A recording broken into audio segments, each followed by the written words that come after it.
KBC में करोड़पति पति। सूरज के जीवन का एक ही फंडा था कि मेहनत तो गधा भी करता है, घर बैठे जो कमाए समझदार वही होता है।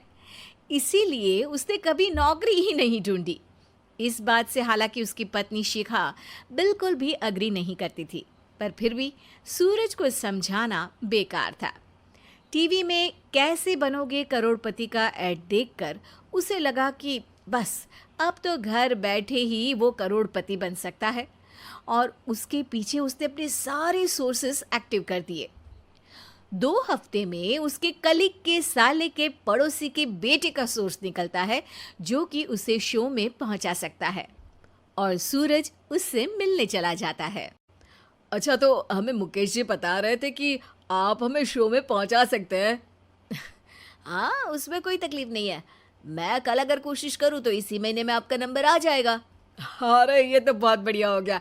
अच्छा, वो सिलेबस और क्वेश्चन पेपर का कोई जुगाड़ है क्या? हैं? उसका तो कोई जुगाड़ नहीं है। तो वो वाकई में कुछ भी पूछ सकते हैं? हाँ, वो तो बच्चन जी पर है, जो पढ़ते हैं वो पूछ लेते हैं। पहली कोशिश फेल होने पर अब सूरज के सामने एक बहुत बड़ा सवाल था कि आखिर जवाब कहाँ से लाए। तब शिखा ने एक सजेशन दिया, क्यों ना सूरज अपने चचेरे भाई सुमित से मदद मांगे, जो कि यूपीएससी की तैयारी कर रहा था। हालांकि इतनी मेहनत करना सूरज को समझ में नहीं आता था, पर कोई और रास्ता ना मिलने पर वो आखिर सुमित से बात करता है।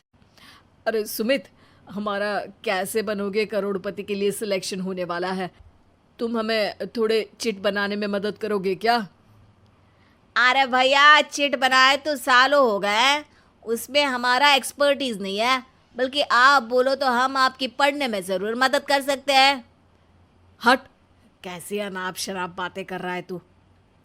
सूरज ने सुमित को मना तो कर दिया था, पर तैयारी करने के सिवाय कोई चारा उसे दिख भी नहीं रहा था। खासकर जब 12 के पेपर लीक करने के एक्सपर्ट शुक्ला जो भी हाथ जोड़ लेते हैं। आखिर सूरज को सुमित के पास जाना ही पड़ा, और उसने सुमित और शिखा से वादा किया कि वो बहुत मेहनत करेगा। 1 महीने की तैयारी के बाद फाइनल हुआ कि शो से 1 हफ्ते पहले एक ट्रायल खेला जाएगा, जहां पर सारे रिश्तेदार ऑडियंस की जगह पर होंगे और शिखा सवाल पूछेगी। दूर दराज से भी रिश्तेदार आकर हाजिर हो गए देखने कि आखिर कैसे बनेगा सुमित करोड़पति। सब कुछ सेट था, और इतने में सूरज आकर अपना स्पीच देता है। ये 1 महीना मेरे लिए आसान नहीं था, पर अपने भाई सुमित और अपनी पत्नी शिखा की मदद से मैं इतनी दूर पहुंच पाया हूँ। मेरे मम्मी पापा के आशीर्वाद ने भी बहुत साथ दिया है मेरा। मैं उम्मीद करता हूँ कि आज के शो में आप लोगों को बहुत मज़ा आएगा। साक्षी पहला सवाल पूछती है और पूरे कमरे में सन्नाटा छा जाता है। इंडिया में कितने स्टेट्स हैं? 3, सॉलिड, लिक्विड और गैस। अरे रुकिए, तो ऑप्शंस तो देने दीजिए। इतने में 5वीं कक्षा का चिंटू बोल उठता है। अरे क्या मामा, आप तो पहले सवाल पर ही आउट हो गए। अरे बेटा, पहला सवाल तो ट्रायल होता है ना। अरे तुम अब देखना। देखने जैसी बात तो थी ही। सूरज को इतना शांत किसी ने नहीं देखा था। कभी कभी तो लगता था मानो सूरज आंख खोलकर ही सो गया हो। मामा जल्दी करो प्लीज, कल सुबह पनवेल भी तो निकलना है। अरे हट, कंसंट्रेट करने दे मुझे।